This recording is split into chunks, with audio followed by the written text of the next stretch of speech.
देवी और सज्जनों, युवान और युवतियों, आप सभी का स्वागत है। मैं डॉक्टर रोशन मनोहर भिवापुरकर, MBBS MS FSOG FMAS laparoscopic abdominal और पेल्विक सर्जन हूँ।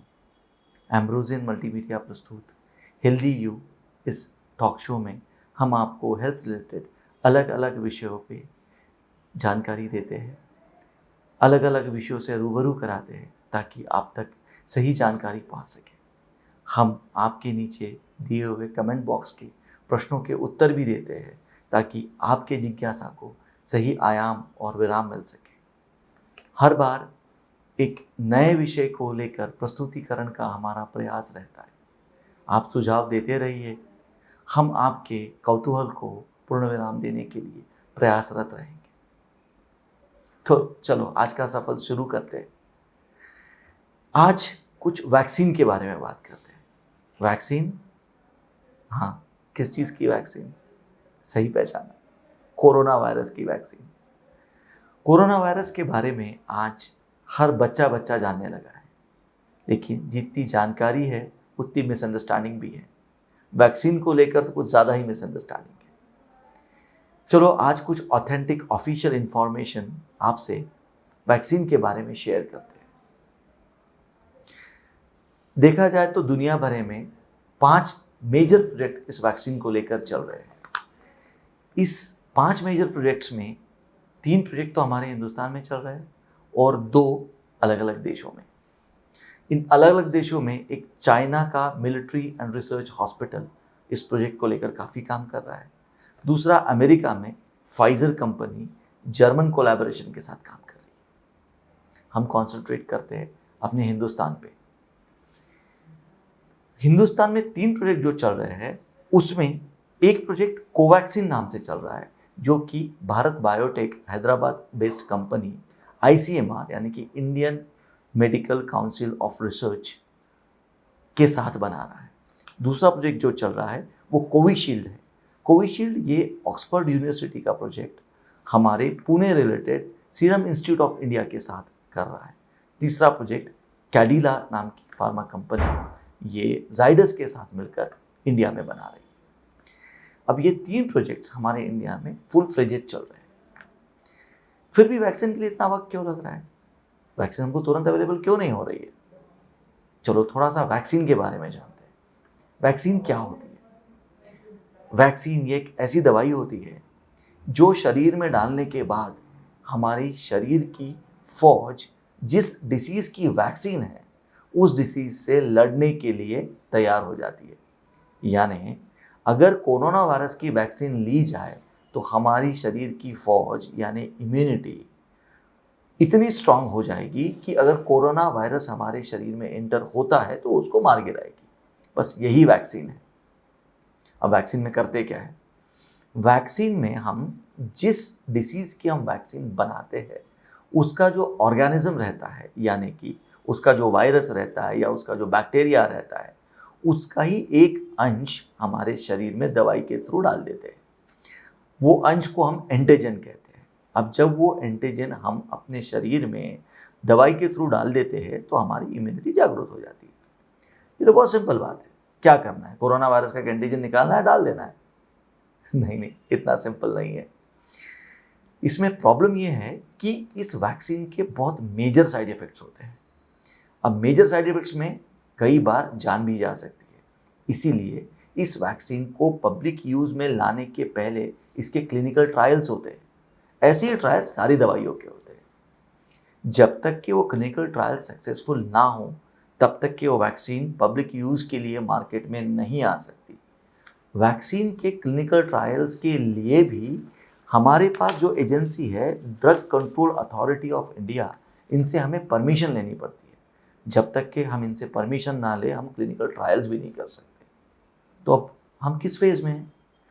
देखिए, जो कोविशील्ड वैक्सीन है जो कि ऑक्सफोर्ड यूनिवर्सिटी और हमारा Pune related serum institute of India चला रहा है, ये वैक्सीन की फर्स्ट क्लिनिकल ट्रायल ऑक्सफोर्ड में हो चुकी है। इसमें 1000 लोगों ने पार्टिसिपेट किया था और बहुत ही सक्सेसफुल ट्रायल हुआ है। 1000 लोगों ने जो पार्टिसिपेट किया था उनका एज ग्रुप 18 से 55 रखा गया है। इसमें ये भी पता चला है कि जिन लोगों को एक डोज के बजाय 2 डोजेस मिले थे, उनकी रोग प्रतिकारक शक्ति यानी कि इम्यूनिटी ज़्यादा अच्छे से एक्टिव हुई। इसलिए ये आकलन लगाया जा रहा है कि इस वैक्सीन के 2 से 3 डोजेस भी हमको लेने पड़ सकते हैं। अब जब फर्स्ट ट्रायल हो गया यूके में यानी कि ऑक्सफोर्ड यूनिवर्सिटी में, तो हम हिंदुस्तान में आए। अब हमने हिंदुस्तान में ट्रायल शुरू किया।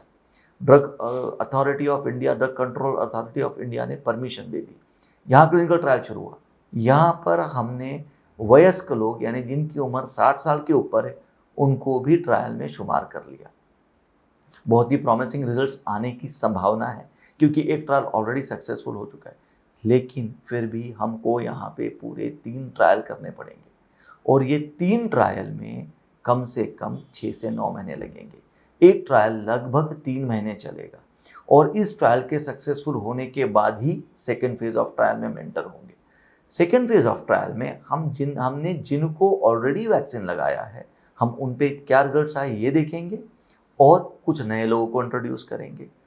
फिर थर्ड फेज ऑफ ट्रायल में ये दोनों ट्रायल के लोगों को रिव्यू करेंगे और कुछ नए लोग इंक्लूड करेंगे। इस तरीके से ये ट्रायल्स 6 से 9 महीने चलेंगे और जब ये सभी ट्रायल सक्सेसफुल होंगे उसके बाद ही ये वैक्सीन हमें यूज़ के लिए मिलेगा। यानी आकलन ये है कि ये वैक्सीन फर्स्ट क्वार्टर ऑफ 2021 यानी कि मार्च महीने तक 2021 के अवेलेबल हो पाएगा। उसके पहले अवेलेबल होने की संभावना नहीं के बराबर है। डिले हो सकता है। अगर कोई फेज फेल्योर हो हो सकता है कि हमें वैक्सीन मार्च तक भी ना मिले। लेकिन जिस तरीके से रिजल्ट्स आ रहे हैं, रिजल्ट्स बहुत ही प्रॉमिसिंग है। आज हिंदुस्तान का पॉपुलेशन लगभग 1.381 बिलियन यानी कि 1381 मिलियन है। अब इतने वायल्स प्रोड्यूस करना है ताकि हम पूरे हिंदुस्तान को वैक्सीनेट कर सके। तो ये सोचिए कि ये वायल्स प्रोड्यूस करने को टाइम कितना लगेगा।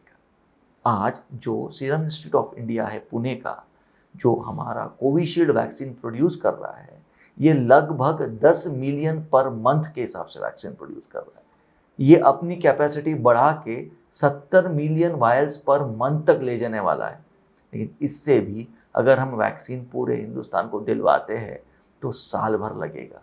जिस दिन वैक्सीन आएगा उस दिन से बाकी 2 कंपनी सक्सेसफुल हो गई, उनका भी वैक्सीन आ जाएगा। हमारे हिंदुस्तान के अलावा हमारे हिंदुस्तान पे 60 बिलियन जनता को वैक्सीन प्रोवाइड करने की जिम्मेदारी है। आजू बाजू के जितने छोटे मोटे देश हैं वो सब भी हमारी तरफ वैक्सीन के लिए देख रहे हैं और हमें उन्हें भी वैक्सीन प्रोवाइड करना है। इतनी बड़ी जिम्मेदारी आज हम पे है। ये जो प्रोजेक्ट है जो serum institute of India conduct कर रही है ऑक्सफोर्ड यूनिवर्सिटी के साथ, जिसका नाम कोविशील्ड है, इस प्रोजेक्ट में लगभग $200 मिलियन लगे हुए हैं और ये $200 मिलियन लगने के बाद ये प्रोजेक्ट आज सक्सेस की तरफ आगे बढ़ रहा है। अब आपको ऑब्वियसली लगेगा कि इतना महंगा प्रोजेक्ट रन कर रहा है तो हमारे वैक्सीन की कीमत क्या होगी। घबराइए मत, सरकार के निर्देश है इस वैक्सीन की कीमत 1000 रुपये से नीचे रखी जाए। उसमें भी खुशखबरी और एक ये है कि सरकार ये वैक्सीन हर भारतीय नागरिक को फ्री ऑफ कॉस्ट देने की सोच रहा है। इस पे विचार चल रहा है। कंपनी से वैक्सीन सरकार खरीदेगा और सरकार हर भारतीय को ये वैक्सीन फ्री ऑफ कॉस्ट दे सकता है। वैक्सीन के बारे में इतना ही। अलविदा कहने का वक्त। जानकारी कैसे लगी? अच्छी लगी ना? काफ़ी यूज़फुल है, ऑथेंटिक है। सारे रेफरेंसेस मेरे पास हैं। इसमें से एक शब्द भी ऐसा नहीं है जो सही नहीं है। तो अच्छी तो लगी होगी। तो जल्दी से लाइक कीजिए, सब्सक्राइब कीजिए। किया? वेट कर रहा हो, कीजिए। और हाँ, नीचे जो लिंक्स दिए हैं उसे भी आपके प्रियजनों के साथ शेयर कीजिए ताकि ऑथेंटिक इन्फॉर्मेशन उन तक पहुँचे और गलतफहमियों से और गलत इन्फॉर्मेशन से वो बचे।